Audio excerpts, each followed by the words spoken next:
मेहनत का फल। शहर के एक कॉलोनी में एक बुजुर्ग कपल अंकल और आंटी रहते थे। वह कॉलोनी अभी जल्द ही बनी थी, इसलिए उसमें 4 से 5 घर बसे हुए थे।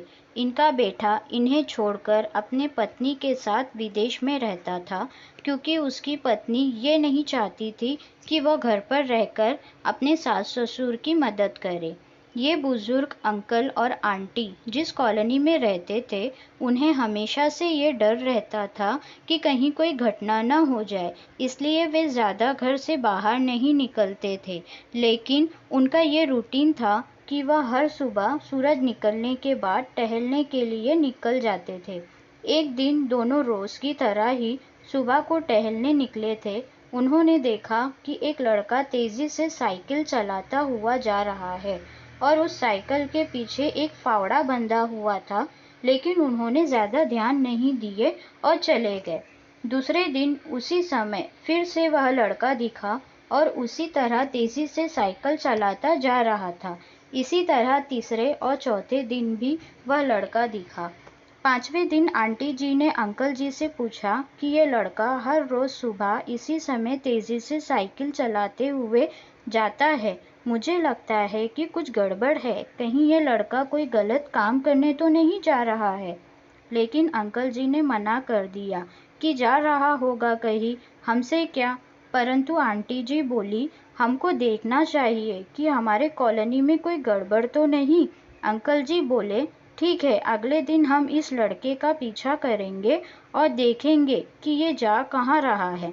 अगले दिन सुबह को फिर से वो लड़का तेज़ी से साइकिल चलाता निकला। उनके पीछे अंकल और आंटी जी भी गई। उन्होंने देखा कि थोड़ी दूर जाने के बाद वह लड़का एक पेड़ के पास साइकिल खड़ी कर दी। उसी पेड़ के पास थोड़ी सी खाली ज़मीन पड़ी थी और उसे वो खोदने लगा।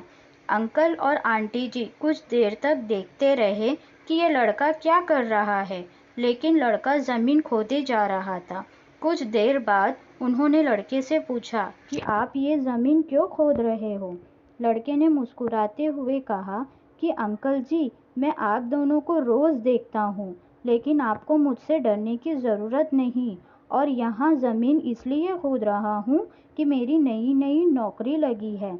अंकल ने पूछा, कहाँ नौकरी लगी है? ऐसा कौन सा काम है जिसमें ज़मीन खोदनी है? लड़के ने कहा, मैं बड़े दिन से बेरोज़गार था, फाइनली मुझे फार्म हाउस में काम मिला है और उन्हें ऐसे लड़के की ज़रूरत है जिसे काम करने का अनुभव हो, और मेरे पास कोई भी अनुभव नहीं है। इसलिए मैं रोज़ यहाँ फावड़ा लेकर आता हूँ और ज़मीन खोदने की प्रैक्टिस करता हूँ, ताकि जैसे ही नौकरी पर काम शुरू हो उसमें हमें निकाल ना दिया जाए। इसलिए रोज़ाना मेहनत कर रहा हूँ, कोशिश कर रहा हूँ। उस लड़के की बात सुनने के बाद अंकल और आंटी जी ने लड़के को आशीर्वाद दिया और बोला, बहुत ही बढ़िया बात है, प्रयास ही ज़िंदगी में सब कुछ है। उम्मीद है आपको ये कहानी पसंद आई होगी। अगर कहानी पसंद आए तो प्लीज़ चैनल को लाइक, शेयर एंड सब्सक्राइब ज़रूर करें।